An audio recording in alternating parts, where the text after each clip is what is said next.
Hi. Hello. Guess what, you guys? Tegan's in the purple chair. The purple chair. Purple chair. So we're streaming The on one and only. Facebook. Hey, Teague, what's Twitch? That's like the live streaming like video game stuff, right? You're gonna be Twitch famous. I'm not a Twitcher. Do you do that? I'm the only one. We're streaming to Twitch right now. Oh, are we? Yep. Cool. So let me go to my page, and if you guys have any way to share this, go ahead and share it. And whoever's watching this right now, if you want to hit or go ahead and hit the share button. We're gonna chat here with Tegan and Adrienne. Oh, he wasn't in Austin, Texas. Let me see here. Yeah, I started sharing it on my page as well, but then people would comment on my page, and I couldn't see their comments. So, hello. Hello. Can you guys hear me?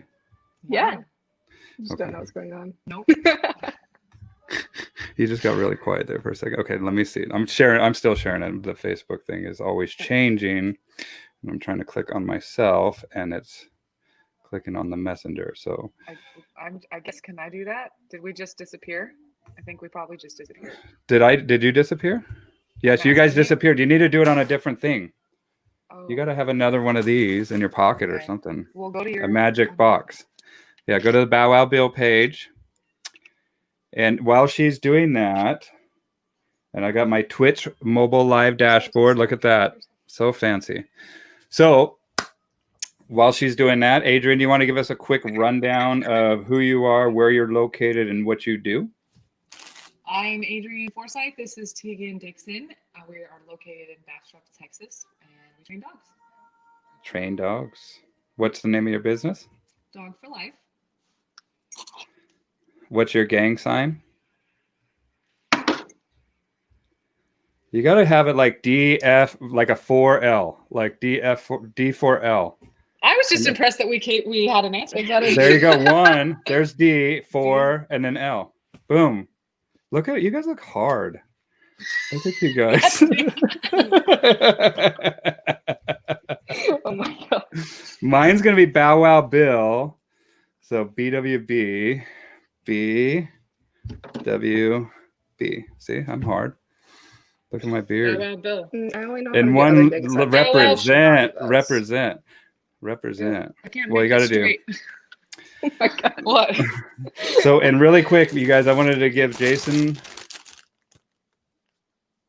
Ooh, look at Cohen a shout Yeah. out in Brooklyn.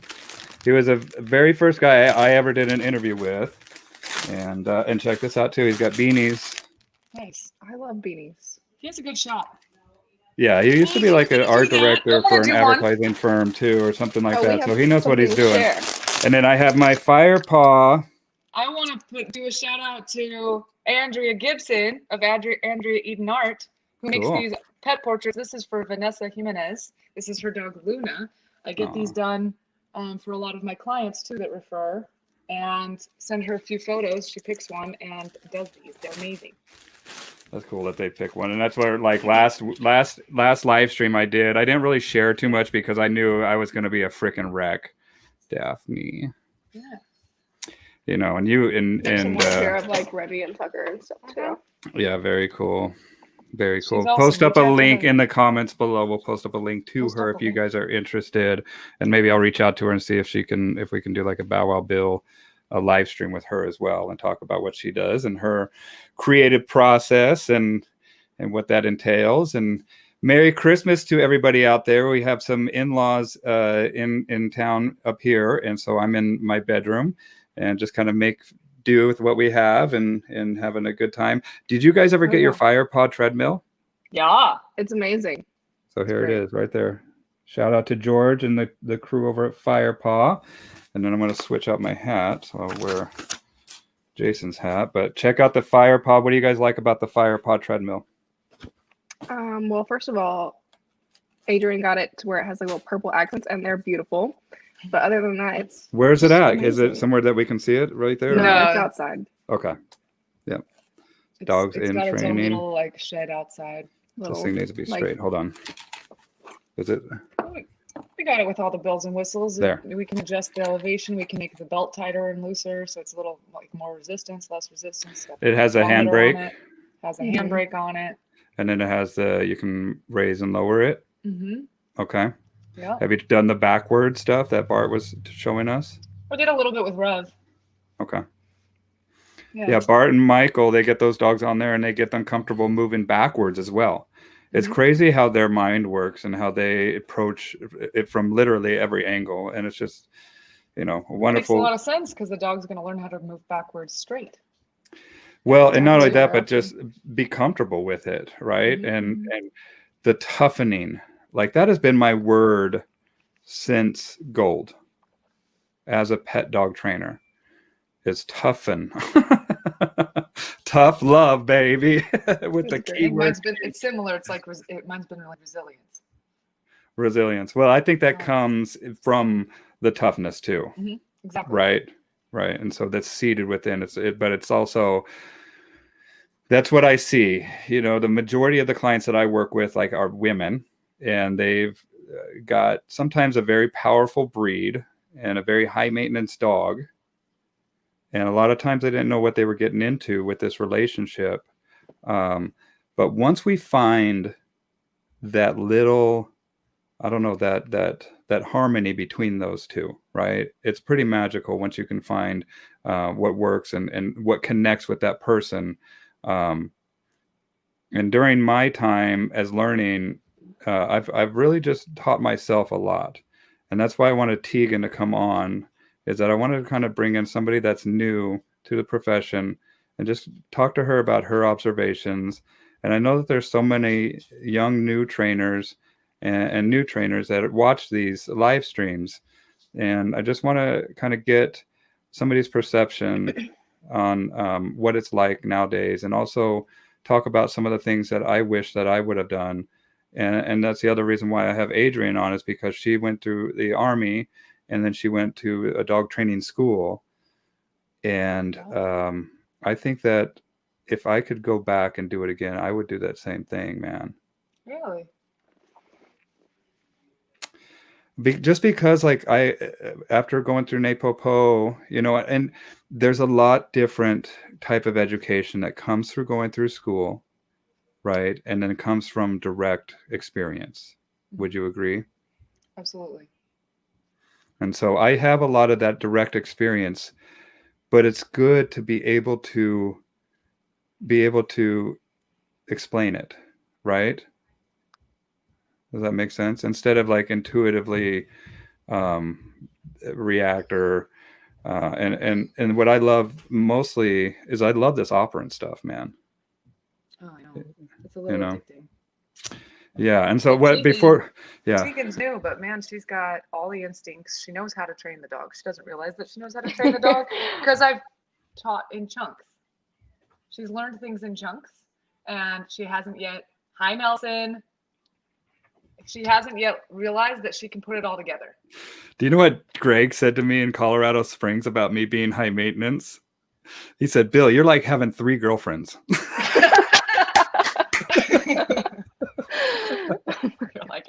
Hey, Denise. Right. So continue. She hasn't, or she's. And how long have you been working with dogs, Teague? So I started training my own personal dog about, what has it been, 3 years now, maybe a little more.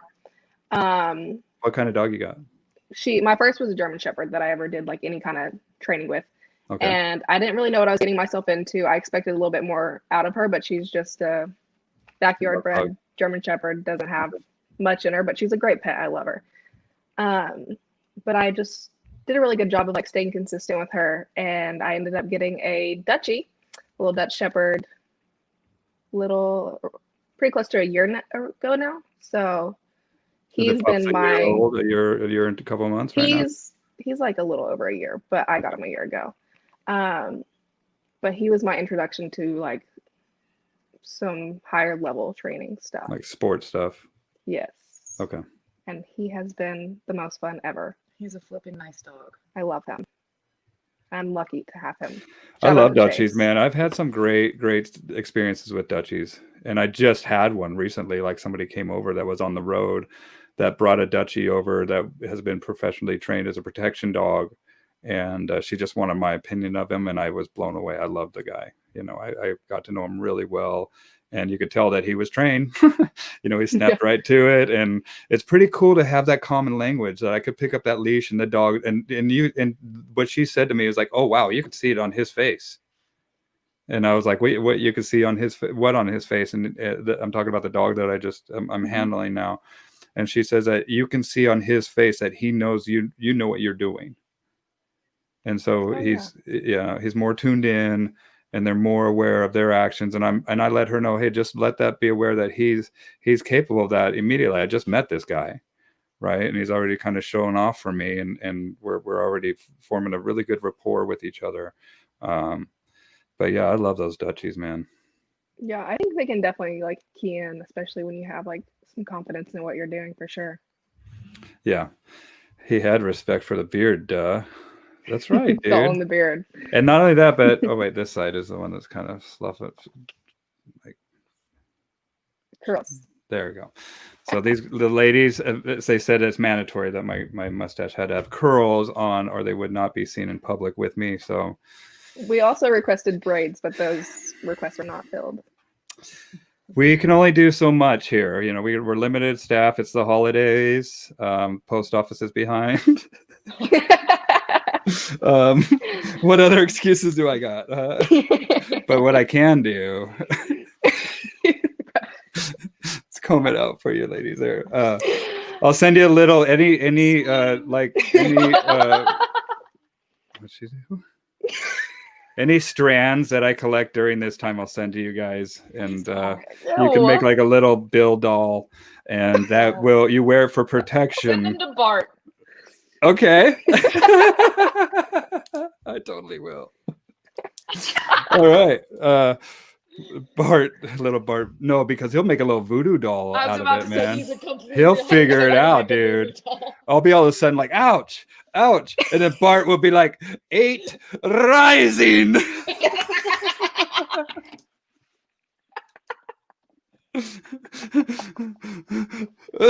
For those that don't know, I was auditing. I know you. I was auditing I hope he sees this, dude. Bart, it's for you, man. But I was auditing the gold class, and I'm sitting there eating my sun chips. And in these classes, not only do you get certified in the NAPOPO philosophy, you also get e-collar certification. So they go through your e-collar, and then they have you leave the room, and then they come through and they wipe everybody's e-collar. They sabotage it some way or another, and then you have to fix it and check your equipment. And I'm just hanging out there, and then I'm just eating my sun chips, and Bart's just talking, teaching the class, and he's like, Bill, you need to participate too. And so I grab my collar and I'm holding it, and man, I wasn't expecting it. But you weren't there, Adrienne. You weren't there. I know, I wasn't in the room. You were in the bathroom, I remember. But anyway, Bart hit me. It's a good thing I wasn't there. I thought it was somebody else in the class, and I'm like, dude, somebody's connected to me. And then somebody hit it again, and I was like, it's you. And then Bart's up there dying, laughing so hard. And I look up at Bart, and I see him cracking up, and I know immediately what he's done. And I was like, dude, what level was that at? And he goes, 8 rising. That's amazing. You didn't run over here and grab that. Yeah, sorry, forgive us for a second. I'm gonna figure out how to plug my phone in because it's not what the heck is going on over there, you two? You need to get your shit together. We're trying. John just said braids would be fire. Did you just say fire, John? John just said fire. Braids would be lit. So yeah, I think that I would try to go to a school. I think I still might. I've gone to the NAPOPO. I want to go to Ivan. I definitely would love to learn from Ivan. I would love to go to Ivan too. Yeah, hold on while the ladies are having Some technical difficulties. Furniture difficulties or technical. Oh, jeez. I don't know which one of these I'm plugging. All right, there we go. So how long you been with Adrienne, Teague? I got here in what, June? I think the very Yeah. 1st of June. Okay. So since then, how many months has that been? 6. Oh wow, that's crazy. Whoop, whoop. Almost 7. What the heck? 7 I got months. kicked out of the purple chair. I didn't have it on purpose. It's okay. You can go back in the purple chair with the pink thermos. So what got you? So you started with your dog. You got your Dutchie after having a German Shepherd. German Shepherd wasn't really up to the par that you were looking for. You want a little bit Right. more driven and a little bit more higher or a solid I just temperament. wanted to do a little bit more with Okay. her. And so, how did you find Adrienne, and what was your catalyst that motivated you to get into dog training? So I've always just like loved being with animals and especially dogs in general. But I was working with a guy back in my hometown, Chase Nobles, and I just had graduated. I was kind of like, I was spending the summer in Graduated hometown from and what? high school. Haha. Yeah, I'm a baby. So I just graduated high school and I was getting ready to head to college. I didn't really know what I was doing exactly though. And he sent me a message one day and he was like, "Hey, I have a job if you're up for it. I think you would really love it. The girl's really great. Like, I think you would have a blast. It's just a summer thing, but she's looking for an employee and I want you to call and talk to her." So I did, and then Tegan moved in and realized I was crazy. I did, but it's so much fun. Every day's an adventure. You know, it was a crazy It's one. never boring. Never Yeah. boring. Well, and so that's it. And She so wants what? to mention that she is a rodeo whiz champ because I think whiz is more What retired. for barrel racing, or what did you do? I did it all. I did pole bending, barrel racing, goat tying, breakaway, all the Fantastic. things. You know, which I did level? buck. I did buck and bronze. National? At the national national level. level. Yeah. You know, my dad was a professional, but rode for PRC for Oh, bull really? riding. That's awesome. That is so awesome. Isn't that fantastic? Yeah, and that's Those what are always the most fun to watch. Oh man, and it wrecked him. Like his Oh yeah, body I'm sure. wrecked. He's in There's heaven no now. way to not. But I mean, and that's what I grew up going to, because then he was a professional photographer, and then we went around to rodeos all over the place up in the Northwest, and you know, and I rode horses, and that's where I got my understanding, my true understanding, what I call it, of the dog and what the dog is capable of. And we are just scratching the surface, I think, because I've seen dogs personally do with my own eyes things that aren't supposed to be possible for these dogs to do, right? Oh, yeah, for sure. And I think that We've seen some of that recently, especially like with Forrest. Yeah. We've seen some weird stuff that like you can't explain. Yeah. Like the dog was magic. That dog was magic. He's like, "Hey, ladies, pick a card, any card." No, he was. He fixed dogs, and he would fix them in about 8 minutes or less. He just connected on a very different level. That was my cedar boy. That was my. He would no contact, just being in the same space. Barely what looks to human eyes like interaction, and the dog is now fine. I mean, he did it with a couple of very timid and very fearful dogs. He did it with a couple of dog-aggressive dogs. He did it with a puppy that was being a little shit. And then the puppy was never a shit again while he was here. Message was picked or sent clearly, right? Uh-huh. Mm-hmm. And that's it. And that's such a beautiful thing to watch. I'm going to actually find a couple of those so we can illustrate what we're talking about. Like, I remember that husky with the German Shepherd, or the German Shepherd husky. Well, and I'm kicking myself every day since Forrest left that I didn't, after the first couple of times he did You stuff need to like that, record but I did not, stuff, but I didn't record every single interaction with dogs that he had. I should have said, Forrest is out with the dogs and we're filming, because he's going to teach us something and we're going to need to review it. Yeah. But no, so she also is a power lifter, and she's been decoying. She was decoying for how long before you got a dog? Probably around a year. Maybe a little less. So she's really badass with a lot of instincts, and Well, and I think that because you've also been in the rodeo scene, you know, and working with these large animals, right? That you just Right. kind of pick up a certain way of communicating with these animals, because we can't really prong, you know, these cows or these Oh yeah, horses, for right? sure. For sure. You learn to communicate in a lot of different ways. A lot of subtle kind of you know, just nuanced ways that you also pick up the feedback from that animal that you're literally on, right? Oh, absolutely. Yeah, husky German Shepherd husky altercation is what I'm going to search for. Oh yeah, I saw that. I love that. I don't I know want if I've to. seen that. This one I think I is. have. That's a commentary on it. I see it, but this is a commentary on it, and I want to see the real one. Like this husky is running around humping all these dogs at the dog park, and this I think husky it's in like tries to. it's a dog park in Germany, I believe. Right. It's in Europe somewhere. I thought Right. it was in Germany. Yeah, and I just like it because, and I've shared it before on my page, just because it shows you how dogs communicate and just how much like a stoic, oh man, how that German Shepherd's just standing there. A truly dominant dog. What that looks like.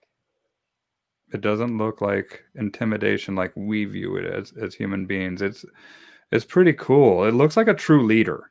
Mm-hmm. You know what a leader should be. Mm-hmm. You know, to just coming in and just by their mere presence, it diffuses situations, right? Because it just kind of, it's the kind of the glue, and they not only are they aware of what you know, their presence and the importance of their presence in a situation, but they know also, and they could pick up on kind of chain weak links in the chain too, right? And they can address that. So I'll see if I can find it, but I mean, it's a cool one. Do you have any, if anybody finds it for me, if you're watching this and you can find it, post it up in the comments. Because I know it's on Facebook, I know it's on YouTube, but I can show it here. And then, so yeah, and that was my really cedar. love that video that I believe Christina did. Dottie. I don't know if she pronounces it Dottie or Daddy. Of her I haven't dog, seen it. her brindle dog, and a German Shepherd. And Can she you lower dissects- your? Are you in a laptop? Can you lower it or bring it down at all? So you guys are. That's good. That's fine. I'll take what I can get. If it feels too much, it like falls forward. Well, and there's a couple. So there's some, and mine is all the way forward now. There's some documentaries like Dogs Decoded, The Science of Dogs, or I mean, just there's all these documentaries that I recommend people watching. Maybe I'll post them up in the comments here, that you can get a good idea of just by observing these animals, right? Mm-hmm. And I think that's super valuable. So, so Forrest is the man, huh? Forrest is the man for sure. And what kind of dog is Forrest? He's a mostly Malinois something. Mix of Malinois thing. Or a really crappy Malinois, but he was a Mal. He moved like a Mal, he thought like a Mal. Really nervy, bad So, and Tegan, as a professional too, Tegan is your first employee, or how's that? Yep. Okay. First one. Mm-hmm. Dorks. But it's awesome. I mean, watch because Vampire Diaries together. Stop! Don't tell them. I'm so embarrassed by that. What did I've you just say? Like, no, I refuse. I said we watch Vampire Diaries together. Oh my God! Yeah, It's Adrienne's fault. It's not me. I swear. I'm fine with that. I don't care. Yeah, you Stop guys being can. embarrassed. Yeah, be secure with the Vampire Diaries. I've never seen one Vampire Diary in my life. And I don't think I ever will. There's like many volumes of diary. My problem is though, I'm obsessive, and like if I get sucked into something, I cannot move from the couch until I have finished it. And there's 8 seasons. We've just solved that problem with AirPods. I have to like get it on my phone and take it everywhere with me because I can't stop. I'm obsessed, and it's an issue. Why am I obsessed with Vampire Diaries? It's awesome. I don't know. That's why. It's iconic. No, Tegan's awesome. So she's going to take over the puppy program. She's going to start being the puppy person. Okay. And the goal, the aim is that she's going to be going to Silver in March. and gold in May. Okay. And then from there just keep moving on to however long she wants to be here, really. Yeah. Yeah, you're gonna eat some poop.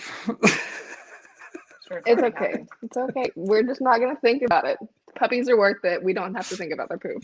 We were just talking about that before we went live, especially puppies, man. It's everywhere, dude. You can't not, like, you just pick up a puppy because they're so cute and you're like, whoa, you've been laying in poop. What are some things that you've done since you've been here that you've never done before? Lots of things. I mean, I've definitely scooped way more poop than I ever thought possible. But on the topic of poop. But well, I think that's important for people to hear that too, because you bring in helpers and stuff and they think they're gonna get right to the nitty-gritty of, working dogs. And it's like, I wasn't worried about that, because if you can muck stalls, then scooping poop is nothing. oh yeah, I used to have to scoop horse poop, and that was way worse. yeah. I used to too, man. I used to work at Les Bois racetrack, scooping those stables there. Guns, right? You never shot guns? I think I've shot like a BB gun before when I was a kid, but like that's the extent of it, and so like that's pretty cool. She's much better with a shotgun than I am. Cool. She killed my stump. Awesome. She was talking me up a little bit. I don't know if it was that great. I think it's important to have, a familiarity with firearms, and they are what I call the ultimate equalizer, and especially for women, right? Yeah. It solves all problems. There you go. Guns do. You just sit them right there and ask them questions. No, just kidding. No, you have to respect the gun, and you have to, it's not a toy. It's not anything that should be used in that manner. Sometimes it's kind of like a toy, but no, just kidding. It can be used as a toy responsibly. That's right. But there's nothing wrong with these guns, and I always encourage, and I love it when I hear women that are becoming knowledgeable and it's important to me. She got here and I was like, you need to learn how to shoot these. Yeah. Because they're in the house. This is where they're at. This is where the ammo is. Right. Yeah, and I've always been like kind of like more wary of guns, not necessarily like scared, but they kind of always made me a little bit nervous, especially like to handle and stuff. So I think practicing shooting and like having some experience makes me more comfortable for sure. So, and I do want to get my handgun license and everything. So. Atta girl. Yeah. Yeah. They say, once you know about it, then, it kind of takes the mystery away. Right. And for sure.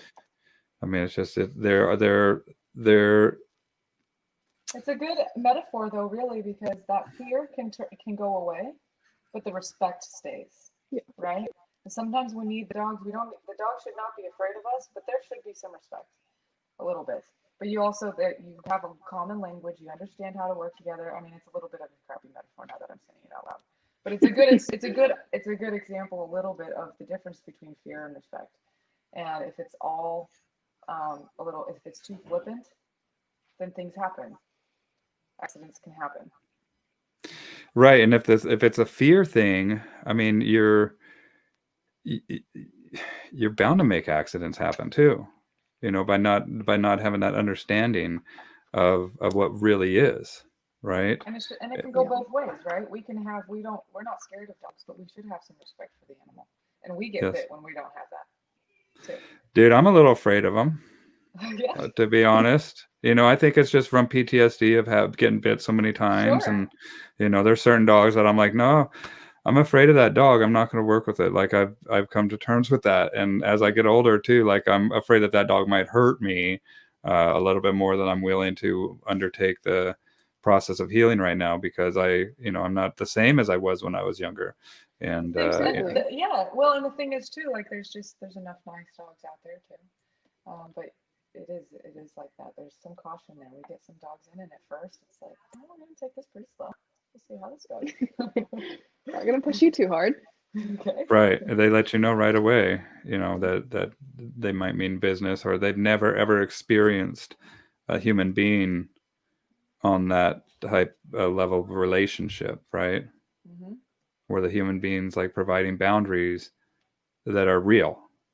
Yeah. And that also can go for other human beings as well, but because those boundaries need to be real.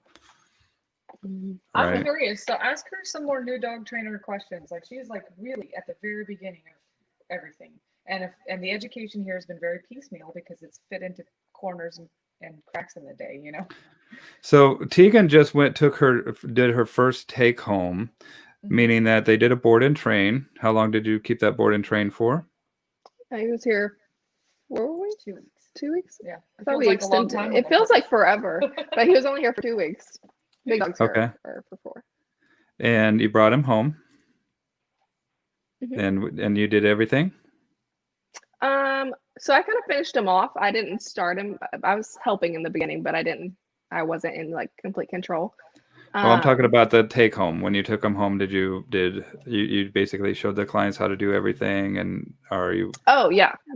So Okay. that was me. That was terrifying at first, but like once I settled in, it was super. I don't know. It was chill. They were a good family too to start with, so that was exciting. But we exercised perfect practice. yeah, we practiced several times in the living room, and I think I was actually more nervous in front of Adrienne than I was in front of the owners. But That does not surprise me, dude. I Yeah. practiced with Adrienne, and she beat the hell out of me one night. I didn't mean to. Yeah, she is. Yeah, don't let anybody Just trying to help. fool you. And if anybody has any questions, like up and coming trainers or people that just want to know more about their situation, maybe you're hiring your first employee, or you're seeking out a good job, and keep in mind that this is a unique situation sometimes too, because you actually live on site, don't you? It's a very unique situation for sure, I would say. Yeah, 6 acres, and she lives in a trailer. She has her own septic and electric box, and room and board. So room and board is provided here. It's a little bit like ranch hours. Hours are different every day, but she also can like go home and take a nap sometimes. I don't know. She disappears. I'm like, I don't know. She's gone. But she has her task list, and we work really well together, right? So she knows what needs to be done, and we work together and we do things, and because the dogs live on site too. So Can you come a little closer, Adrienne, because you're just a little Yes. quiet? Okay. I said, well, I shouldn't be quiet because I've got it in my ear. Is that better? I guess. Can everybody hear these guys? Nobody's commenting. I don't know why people are commenting, but start commenting, people. But anyway, so you first get there. Well, first off, I want to talk to Adrienne. So what did you ask Tegan, and how did you qualify Tegan as somebody that you wanted to bring into your house and your property? And how did you know that she was the one that you could trust? Well, I know Chase. I met Chase at Pat Stewart's seminar, and then again at Jerry Bradshaw's seminar last year. And I don't know if I posted something or mentioned something that I was looking, but I was looking at like local 4-H's and FFAs and things like that for somebody who would help.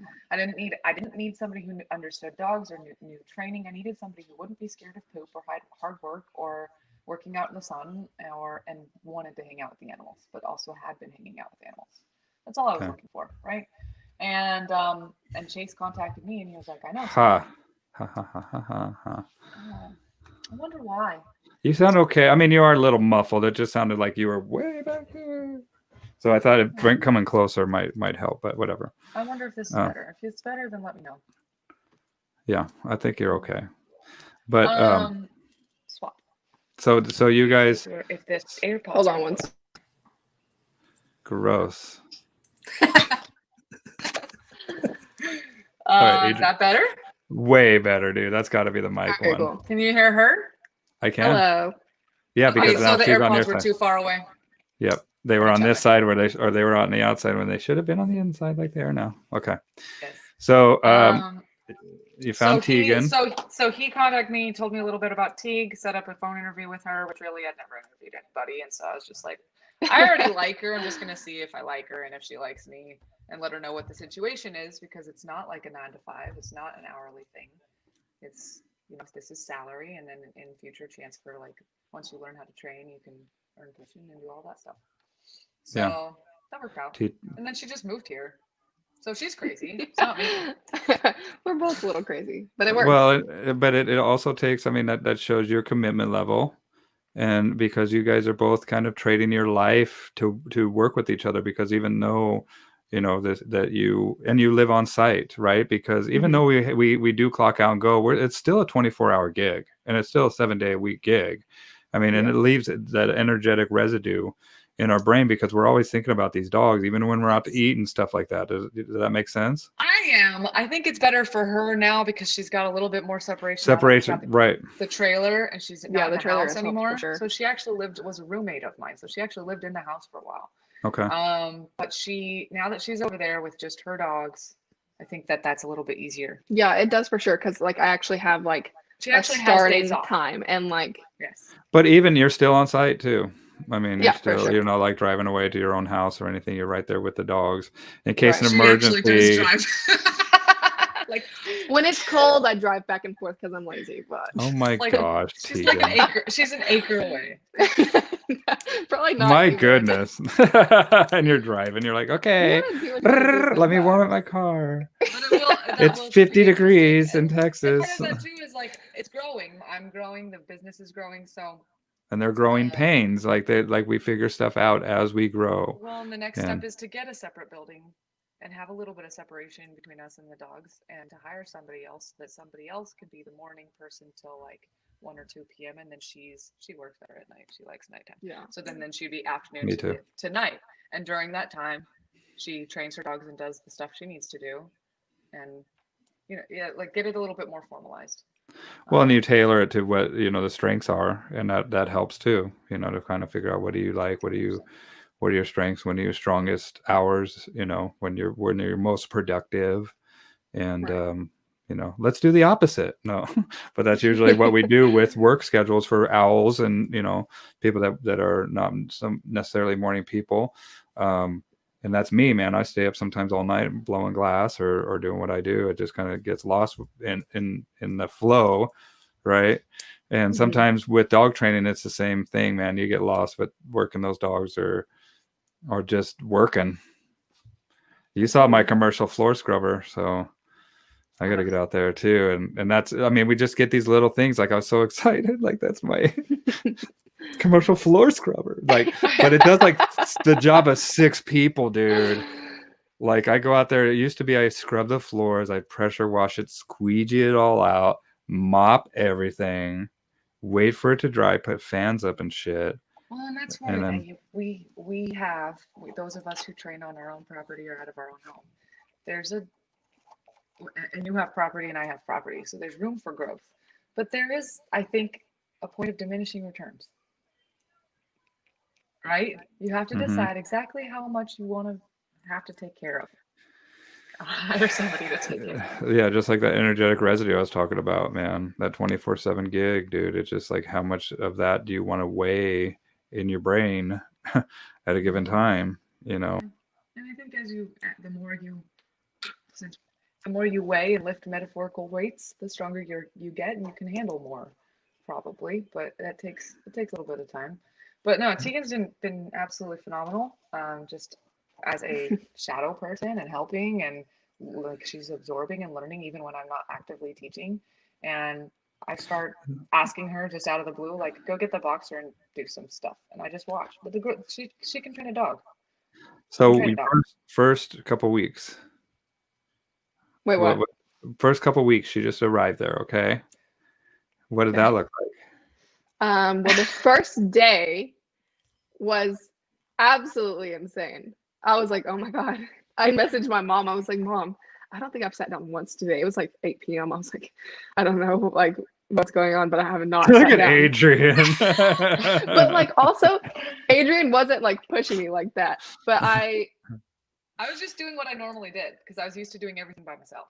And I like am very good at like matching someone's energy. Like so like I feed off of like someone's like energy a lot. And so like I will like match someone's speed. And I was going all day long and I was like, oh. Cool, wow. I like that. I was like, that's insane. I like it, but I had to learn how to split it up and let it go. Right. So now it's a much easier pace. Yeah. So like the first few weeks was like definitely a lot of like figuring that out, like how we could like work together and like our schedule and like what speed we actually needed to go instead of going like 99 miles an hour. So Lauren says, I absolutely can't afford to go to gold or silver or anytime soon, but that is the goal, and I'm very dedicated to learning everything I can about dog training. It's my passion. What is your advice on finding a good trainer to work for? I'd like to start my getting my feet wet and don't want to end up working for a bad trainer. Will you answer that first, and then I'll I think answer you it? ought to first, because I Me think first? you've had more experience. Okay. Yes. So, I mean, first and foremost, and how I met Adrienne was her dog, right?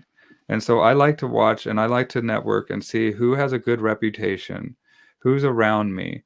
And then I like to reach out to them and like to just see if I can do any research that shows who their dogs are and what they do, what type of training they do, their background and schooling, but also just what kind of person they are too.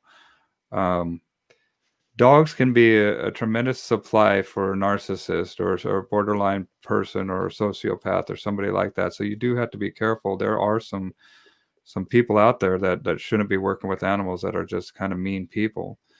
And to not know about them gives them an advantage in the world. And so we have to, know how to recognize those people. And those people, the last thing they want to be is found out. And so a lot of times they're laying below the surface, and a lot, not so much transparency and stuff. So, And they'll be good at gaslighting the people under them too. For sure. that's right. And just like really, This really, is how it's done. This is normal. yeah, this is, and not only that, but Not I, true. I'm always up for ongoing learning and application of new techniques and knowledge that benefits that dog, and adoption of equipment that has animal welfare in mind. Like the chameleon collars and just different equipment that we use is I just don't go back. I won't go back to something inferior because I owe it to the dog to do what's best for them in the most effective and efficient way to communicate with them. And so that's what I'm looking for, is just somebody with a proven track record, that produces amazing dogs, that is a good person. And that's about it, man. That's pretty much. What do you think, Adrienne? I mean, I'll be honest too. Like I've been sent like emails, and I've had calls from people that want to shadow. The thing is, Me too. right? The thing is, most of those folks want to do that for free.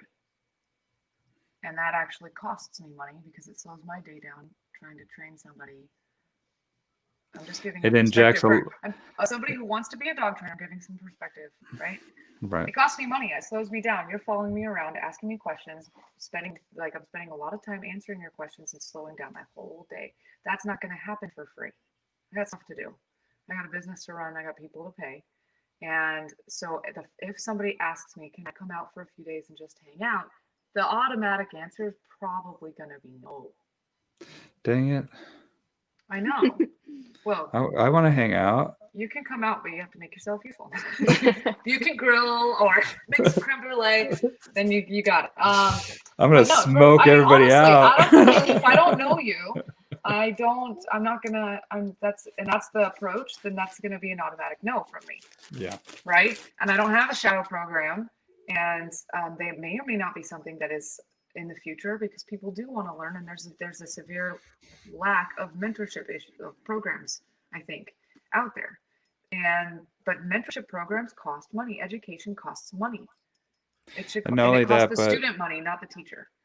And not only that, but you should feel that it is absolutely fair to compensate somebody for providing you for something that's going to accelerate your path. You know what I'm saying? In the case of Tegan, she's getting paid quite well for doing. She was hired to do rather menial jobs, honestly, to free up time so that I could do more things.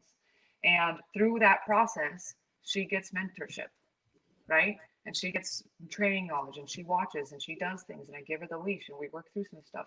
But that's not the primary goal in the beginning. That was not the primary goal. That's not what I needed.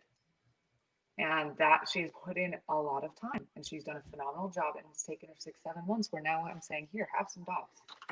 And that was the pace that it worked out for us, right? Right. It could go faster with somebody else or much slower for somebody else. Or stay like stagnant for somebody. Like some Or people want to save just up. be like a grounds person, you know, or So something like she's that. gotten Right. paid to learn this stuff and now start training dogs and earning commission. Mm-hmm. Or you save up your money and go to a school and just do it yourself from there, right? Ooh, cool. It's one way or the other. You're either going to pay it in time or you're going to pay it in cash. Those are the two ways you're going to pay for this education. But anyone who offers it for free, if you're going to have a hard time finding it for free. Well, time is spiritual currency, man. That's why they say spend your time wisely. That's why they say pay attention, right? We can't get that back. This money I spend and gamble in Vegas, I can make that back. But the time that I spend answering your questions, I can never get back. So absolutely, it's fair to expect compensation for that. And that, like, silver and gold school, Tegan is paying for it. Mhm. I mean, she's going to earn it. And if I had that, dude, if I had that as a young trainer, my goodness, man. And I can't believe, I'm like, cutting her a break. We're doing a deal, right? And I'm not going to, you don't need to give the details of the deal, but Right. I'm not paying for it for her. She's doing it. Yeah. Absolutely. Saying, which is cool. If you want to go, here's a deal for you.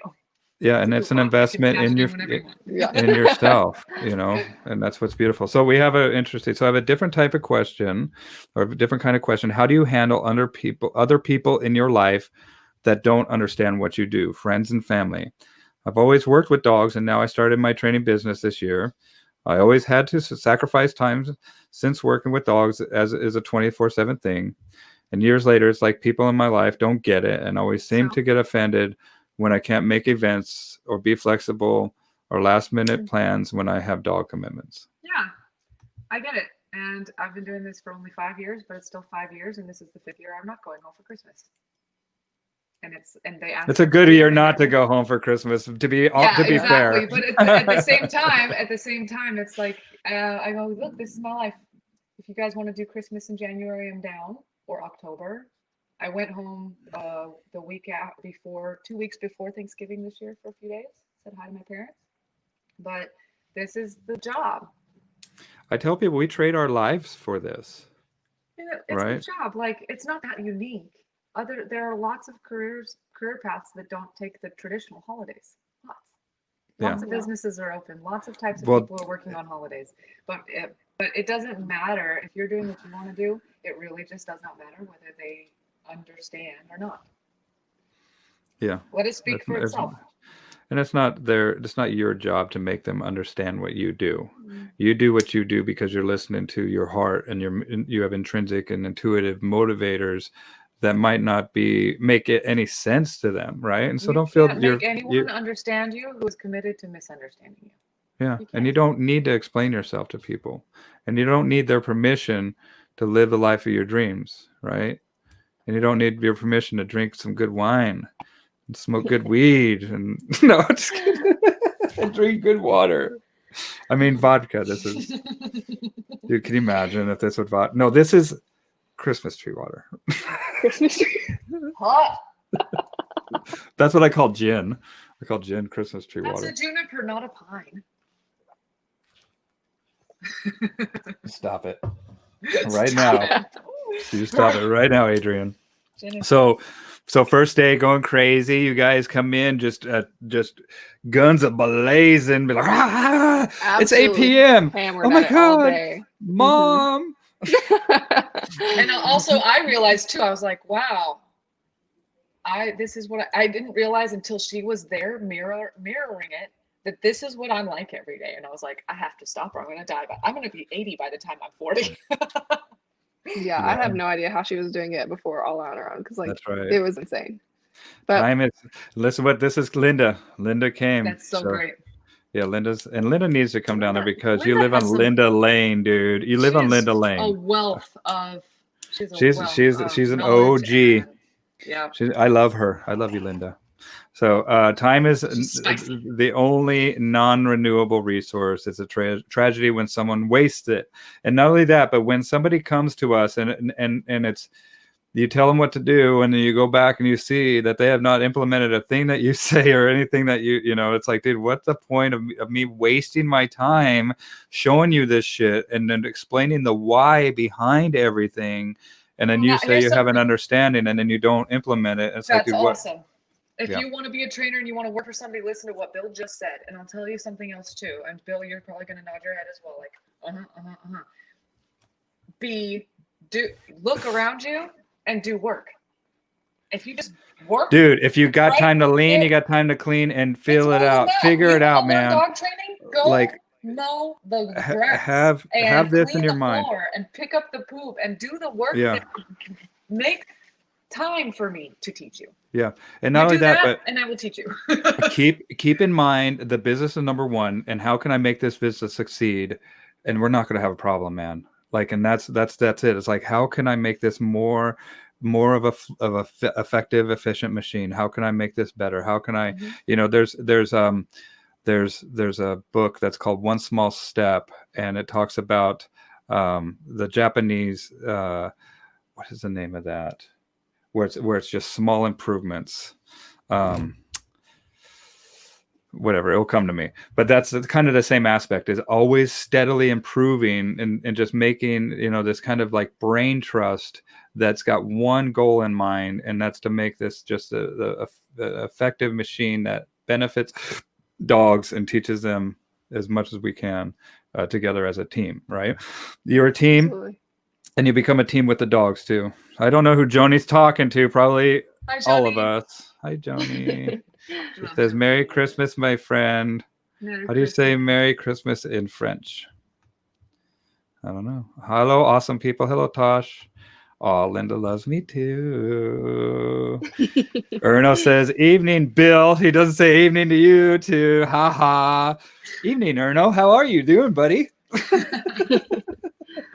So you're figuring each other out. You're a crazy French girl. You're crazy. You are a crazy French girl. I'm a crazy French girl. Joyeuse Noël. Joya. I should have her come on and just show us this. So just like it's same thing that happens with when we get a dog. Sometimes it's trail or we come in guns blazing. We figure out the dog is a little bit too much, and we got to tweak our energy a little bit to get that dog to settle down, and so you're finding out, hey, whoa, I need to tweak my energy a little bit, and for sure. This chick is scaring me, this mini me scaring me. Well, like my mom is actually, we've like noticed this here recently. My mom and Adrienne are very much alike, and so growing up like with my mom has helped me deal with me. Yeah, like we work very well together because she is like my mom, and I've worked with my mom all my life, and like I've learned how to work with someone like her. So we kind of got lucky in that aspect. This is super awesome. Yeah. Well, it just seems like you're driven. You're a driven person. No, I'm talking about you, Adrienne. This chick's insane. So it would make sense that you would attract driven people as well, because I know that you're insane too, Adrienne. I know that. It just surprises me when other people are too. Right, but it's also, I mean, it's good to see that kind of that feedback loop, so we can adjust and make changes. Because, like you said, I'm going to be 80 by the time I'm 40, and a lot of this stuff is undue and unnecessary stress that has been brought about by me doing this by myself. I'm no longer by myself. I have help. Thank God. I can chill out, but I don't know how to, or it just takes time to, right? No, it took some time. I think for us, it took about a month. And then when Mike got here, it took about 2 months. Or we're not finished figuring that out. But like, every time you add something new or you try to change something, you have to adjust. You have to try to plan ahead, but then also like watch it and see what comes up and be a little flexible. And I think that's fine. I love Erno says hello to you. Hi, everyone. My bad. Where's my manners? Aww. And he's seen Joni's video, and she could be crazy too, though. Joni, that's why we all get along. It is. That's right. Well, I think that's why we all get along, just like people that work with animals, that people that work with dogs. I mean, we have this constant reminder that keeps us reminded of the law of nature and the truth of that, and sometimes the brutalness of that, and sometimes the freaking awesomeness of it, dude. That Remy with that English bulldog, dude. Rev. Rev, yeah, It's Rev. hilarious. Not Remy. Remy's. I was shocked that Dog. they got along so well, to be honest with you.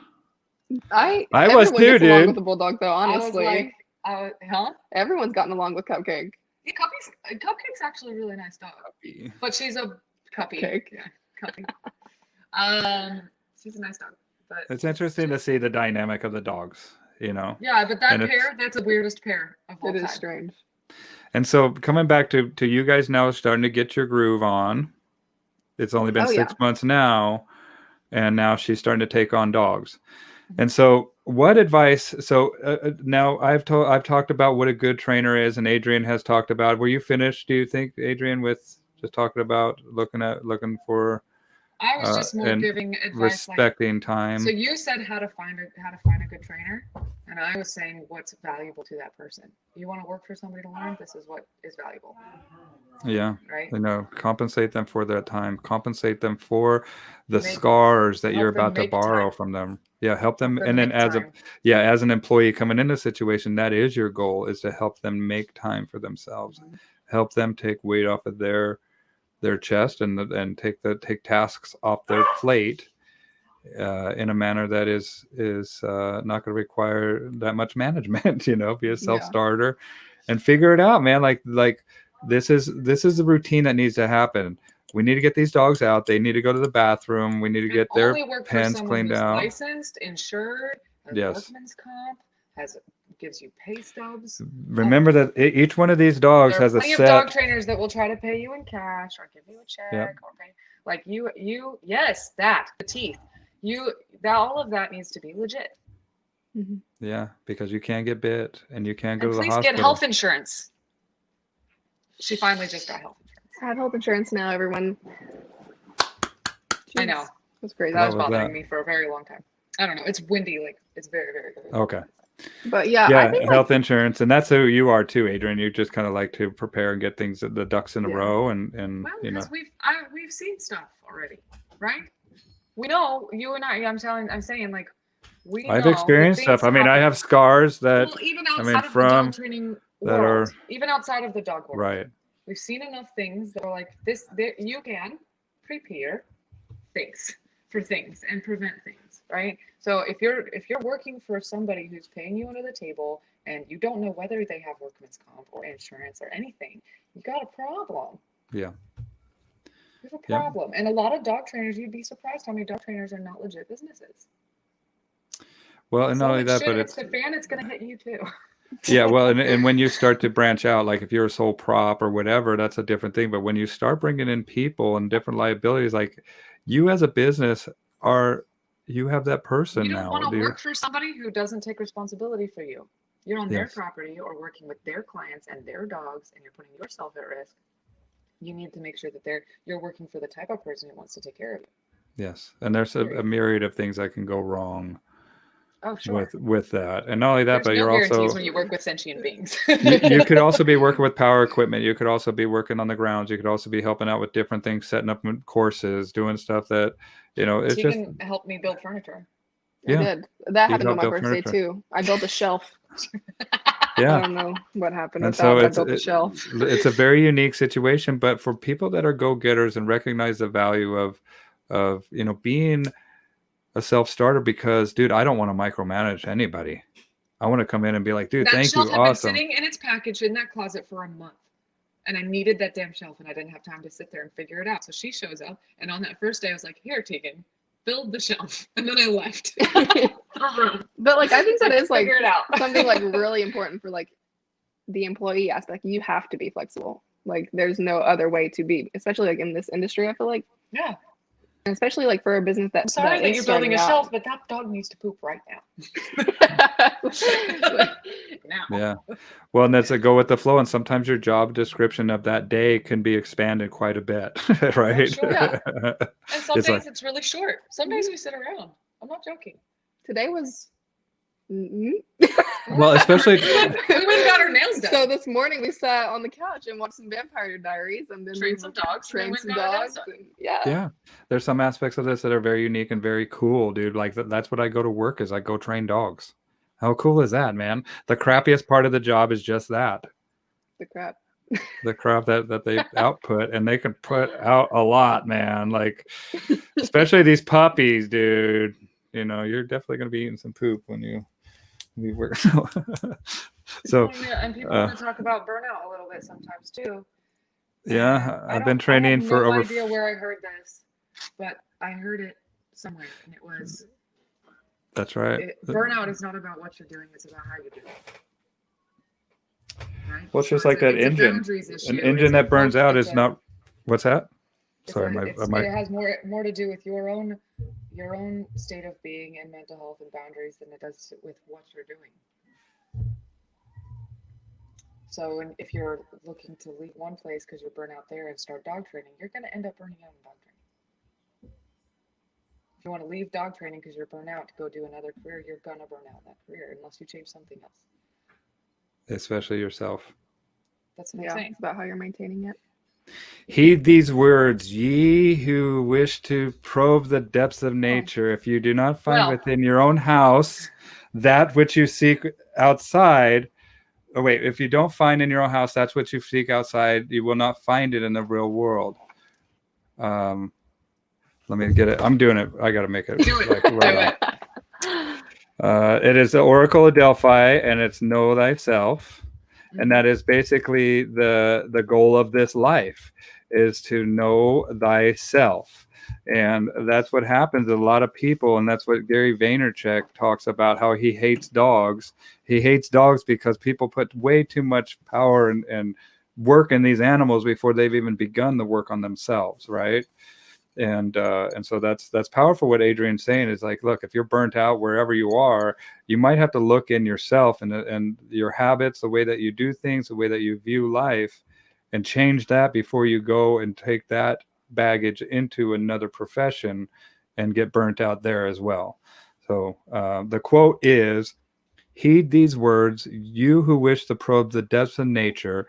If you do not find within yourself that which you seek, neither will you find it outside.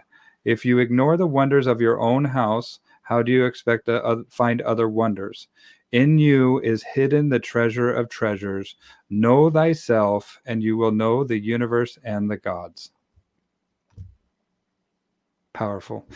So knowing yourself is powerful, and looking through and not only, at that burnout as your current state, but also really, really look at, are you burning your motor out? I'm not so good at remembering where quotes come from. It's just part of how my brain works. I don't do well giving credit where credit is due because I honestly can't remember where it came from. But I read a book. I know it was a book.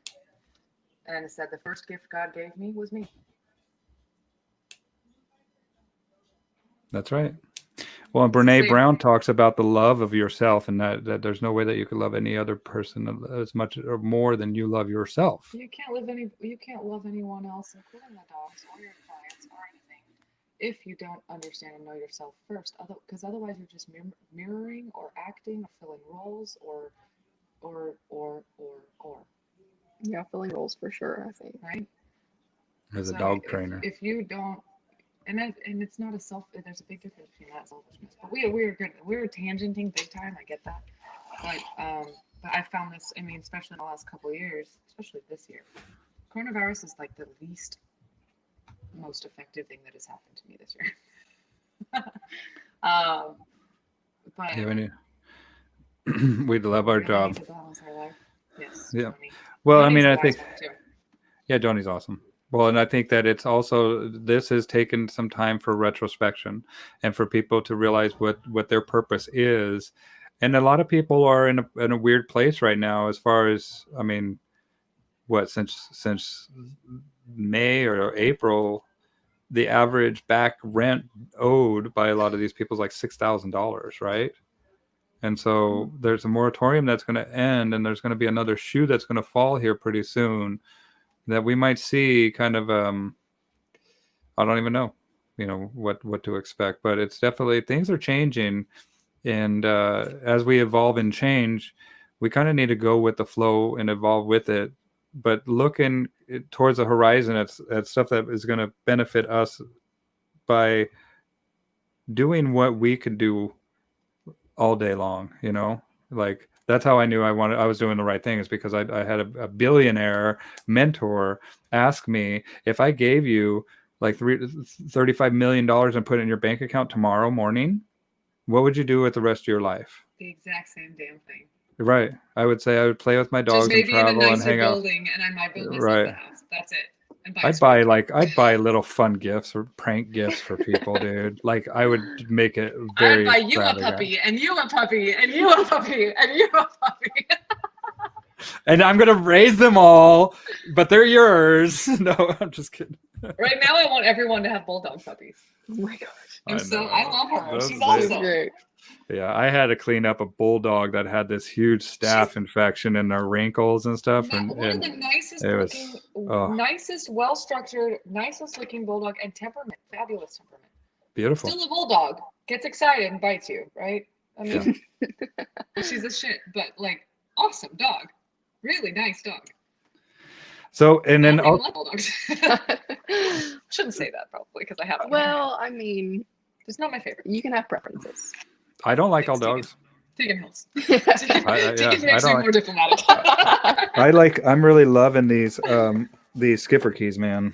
You know, Yeah. Yeah. and then but these guys are nuts. These guys are idiots. that's And then one. check out my drawing I was showing you guys earlier. That's another know, guy that's- that's in it. That's amazing. Awesome. That was Android Jones. Is the artist who drew it, and then I trained his dog. And I've traded a lot of art for dog training. You know, I just love art I'd love to do myself, that. and I think that the dog training is an art and a science in itself. What do you think about that? I think absolutely, and especially like the way everyone has their own take on it, and you can branch out and do. Oh what my you feel God, like we what got you need. we got our first Twitch comment. Who's better in bed? Oh my God, Adrienne or Tegan? Oh my God, dude. All right, Jared. So that's where the kids are. The little boys are hanging out on Twitch. So yeah. Night, kiddo. Sorry about that. You too. I should bedtime. have read it before. Bedtime Yeah, kid. bedtime kid. Adults are talking here, young man. So so Tegan, I want to pick up too. Like, what would you recommend as far as searching out somebody? And as Adrienne talked about, making sure that they're legal, making sure that they're put together. And I was talking about that they legit know what they're talking about. Continuing education, nice person, and cordial, and so, what is there anything else that you would like to add from somebody who has just begun this? I know that you haven't been to a bad trainer yet, right? So, Yeah. So like I don't have a lot of experience in that aspect of things, just because I kind of did get thrown into this and I just went along with it and I ended up getting pretty lucky. But I do think it's good to make sure like that you are following your instincts and like what you really like believe about someone. Like don't be pressured into believing someone just because they say like, oh, this is how things go, like this is the way it is. Like get out and do your research and make sure like if you do have any negative feelings about anything, like don't just go along with it. Like do what you think is right and do your own research for like yourself. yeah. Well, no, look, like ask to if there's cases that you are not sure about, right? Or there's cases that really interest you, or there's certain things that you want to do with the dogs. Like I'm crazy about scent detection and scent work, right? I still am. And so there's certain things that people really, really kind of, excel in, right? And you do the bite work and you do the protection sports. But we also have to know that is a segment. We also are primarily pet dog trainers, right? And so it's good night, Joni. Hi, Joni. It's just a give and take on what you want and what clients want too, right? And listening to them and what about, there's a whole aspect. We're just talking about the dogs. But the dogs are just a small part of this, even though we're dog trainers, and that's who Crazy? we haven't even talked about the most important part. And that's what Tegan just did, was her first go home, where she did. I like to chime in and make sure that that the trainer you want to work with really has their heart in it. That's right. For sure. Good point, Brandy. Yeah, get off the bed. Mama's going to kill me if she sees that you're on the bed. Sorry, my dog's not allowed on the bed in first place. So she goes in the bed. Good girl. Lay down. A good point, Brandy. I've worked with some that were in it for the wrong reasons. And now in hindsight, I see that they weren't really in it and hindered my learning. No, nobody hinders your learning. You don't think they hinder her learning?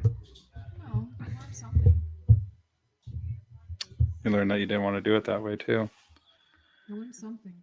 Yeah, and sometimes that expectations can set us up for a downfall too. And that's the other thing. Like, that's the best advice Gail Lucy gave to me. I hope she's watching too. I love her too, man. I had one phone conversation with her. It was awesome.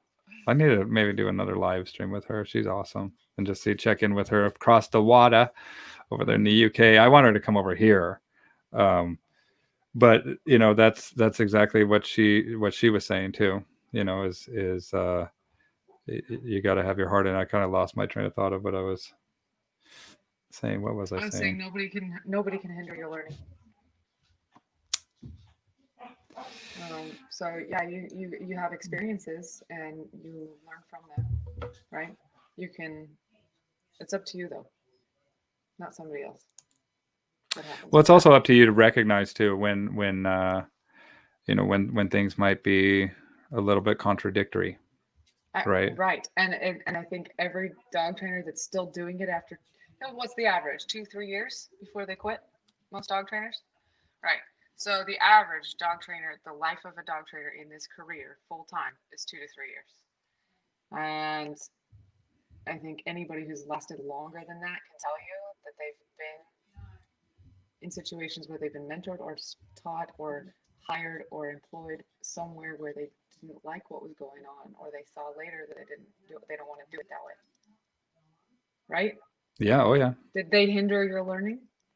No. They excelled it because I learned what I didn't want to do, and they You can hinder your own learning by saying, "Well, that's it then." Linda says 5 to 7 years is the average. 5 to 7 years. 5 to 7. Okay. Yeah. I hear a lot too, but I don't know where 2 comes from.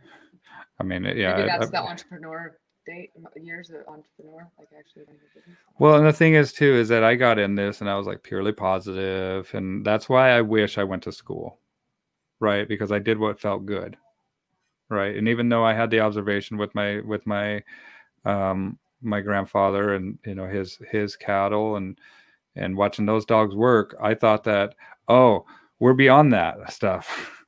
We figured out like science, it's figured out different ways. Science has done it, you guys. And so I leaned on it, not knowing that, it was a kind of a Dunning-Kruger type of thing, and just like what, if you don't know what the Dunning-Kruger, have you ever heard of the Dunning-Kruger effect, Tegan? I have not. All right, let's do this. Okay. Yeah, so, ladies and gentlemen, we're going to Dunning effect. So the Dunning effect comes from what happened was this guy robbed a bank. Okay. And he robbed a bank. Where it starts with a felony. Do what? Best ones. Yeah. He robs a bank. And this guy robs a bank. He walks in, he like robs this bank, and he walks out like total brazen and just kind of very confident and cocky. And when he was caught, he said that it was impossible, or they said, how did he asked the cops, how did you catch me? And they said, dude, we saw you on the security cameras. And he's like, that's impossible. I rubbed lemon juice all over my body. And so that's the same stuff that invisible ink is made out of. So how in the hell was it even possible for those cameras to pick me up? Okay. And so meaning that the Dunning-Kruger effect is a cognitive bias in which people with low ability at a task overestimate their ability. Show her, can you screen share? Can you show the graph? Let me see. What graph? Let me see. The actual, like there's, or I guess it's more like an illustration of what the Dunning-Kruger Here, I can effect see. look like. Okay, yes, there is. Okay, so let me share the screen There's a here. few that I like. I'll do the whole all the Google search here, so you can pick it out here. Which one do you like, Adrienne? Oh, So I think it's this one here, wisdom. I like them, yeah. Peak of Mount Stupid. There we go. That's funny. So right at the beginning here, Peak of Mount Stupid, right? And that's where a lot of dog trainers come in. And let me see, how do I make this bigger? Like this, maybe. Please hold. It's loading, I think. There. Can you see it bigger now?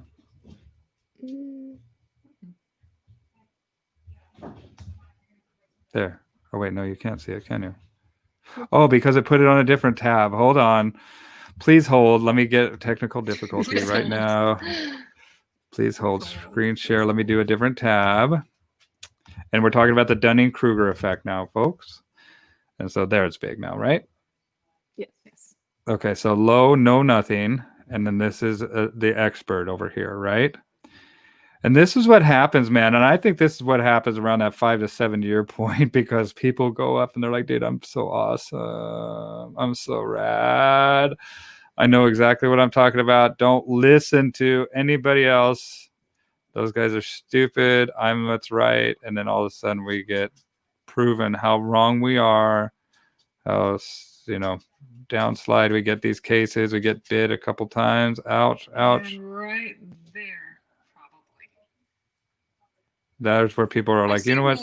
I've seen more illustrations where then there's like little miniature versions of that on the way back up. Okay. I'll pull up another one. And then we have the slope of enlightenment. And then the plateau to sustainability. And just like Erna was saying, I've been training dogs for 15 years and I still don't feel like a professional. Right. And that's where we're right about here where he is. Right. And so, and hey, let me see if I can find another one. The other ones just look like a regular old slide.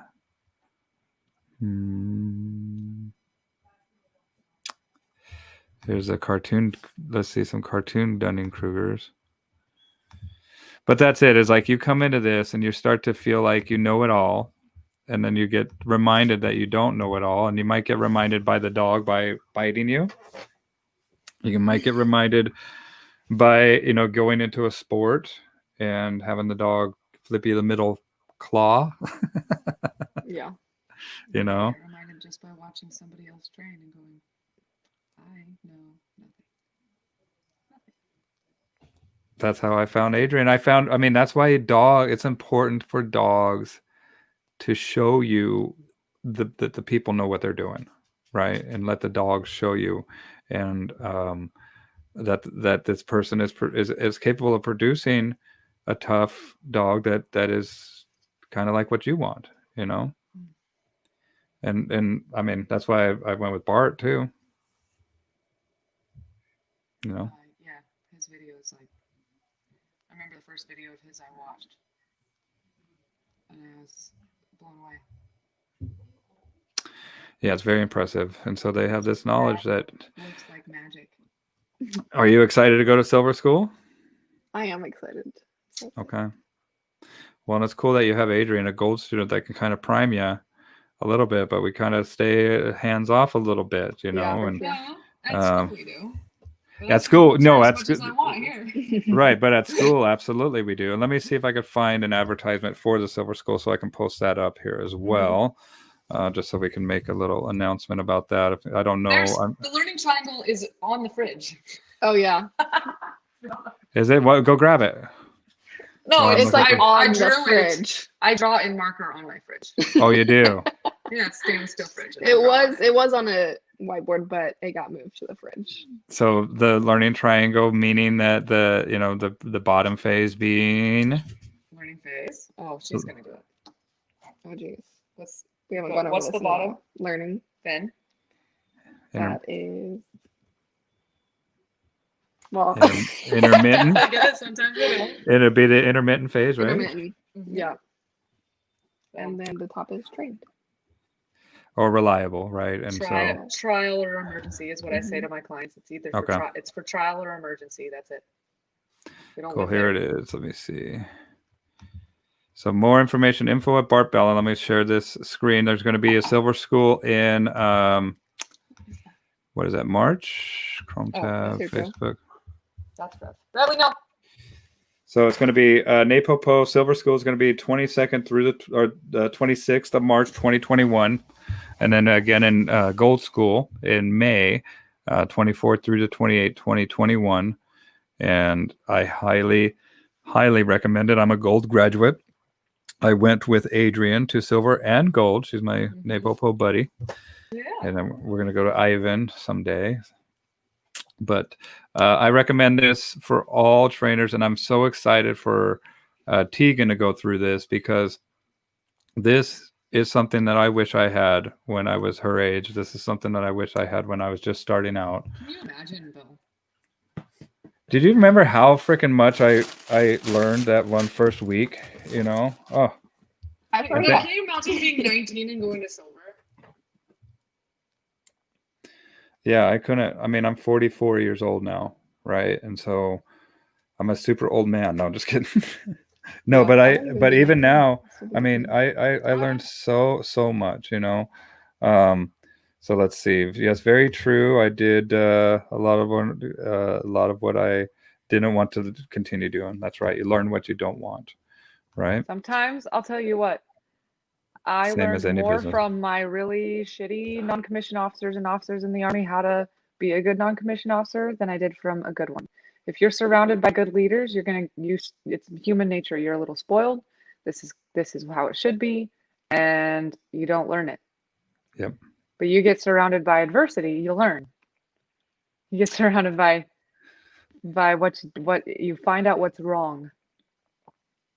Well, and you got to have an eclectic knowledge base as a dog trainer, I think, too, you know. And so it works out to learn what you don't want to do too.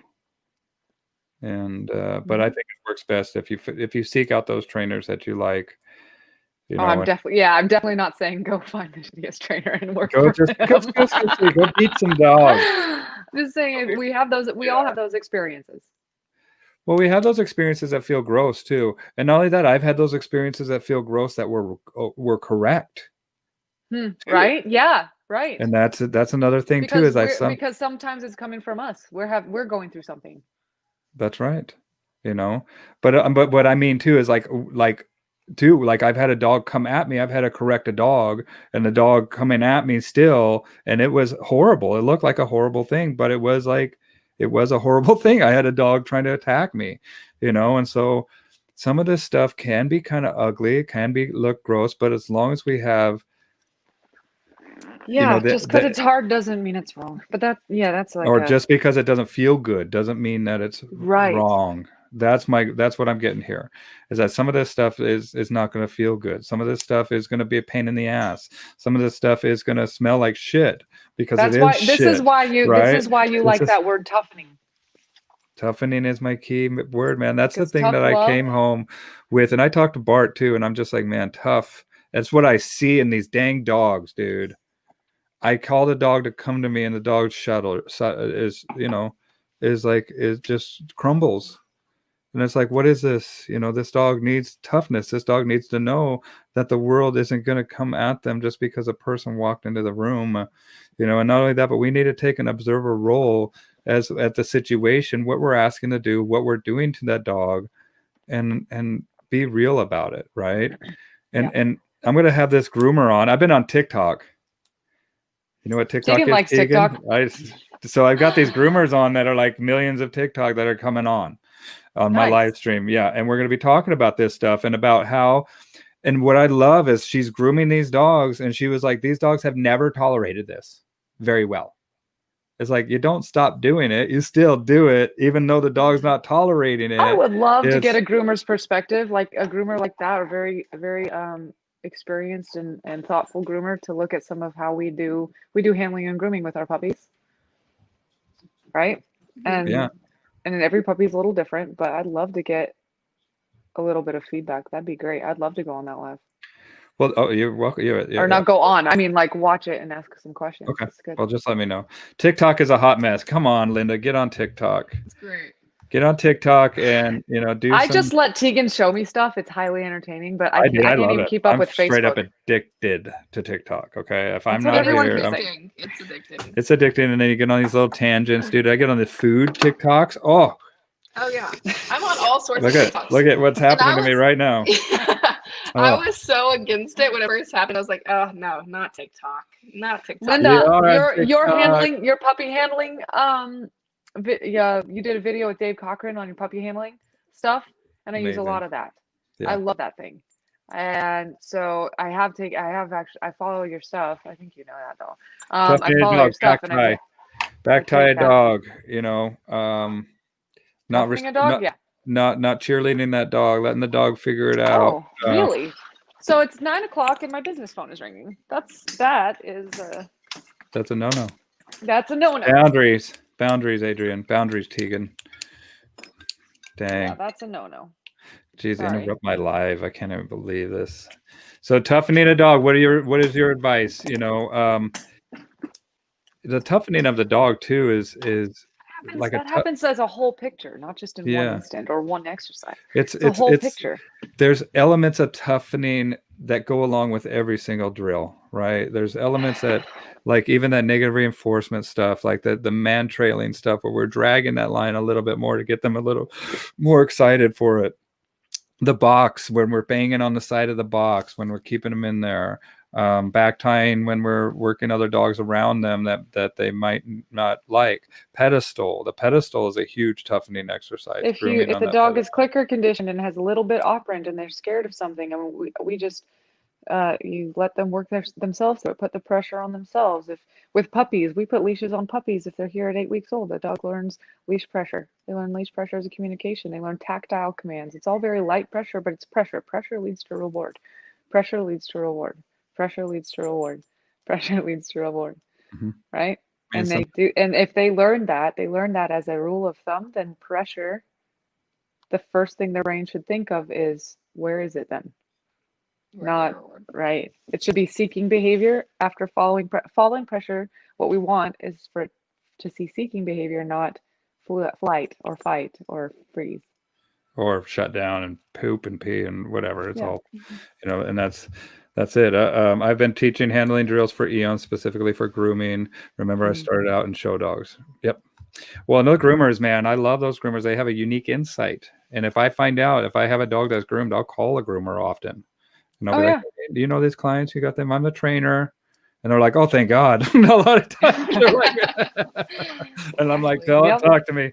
And they're like, you know, they'll give me the full on story and not leave out the messy details, you know, in a way that we understand, you know, and usually oh, thank God is all I need, you know, but, you know, there's insights that that groomers can do too, based on their own experiences. And, you know, we need a bunch of mentors. We need good people. We need a good brain trust in this industry, because overall we are here to benefit the dogs, and we still have millions of dogs that are being euthanized every year. And groomers are a wellspring of information. Yeah. I have a couple that I reach out to, a few groomers that I reach out to, like we had these Legati puppies. That's right. Right? We had 3 of them. And I pretty much know what to do with, I mean, doodle coats it depends. The poodle coat, at least as far as just daily maintenance, but Legati coats are not the same. And I reached out to a couple people.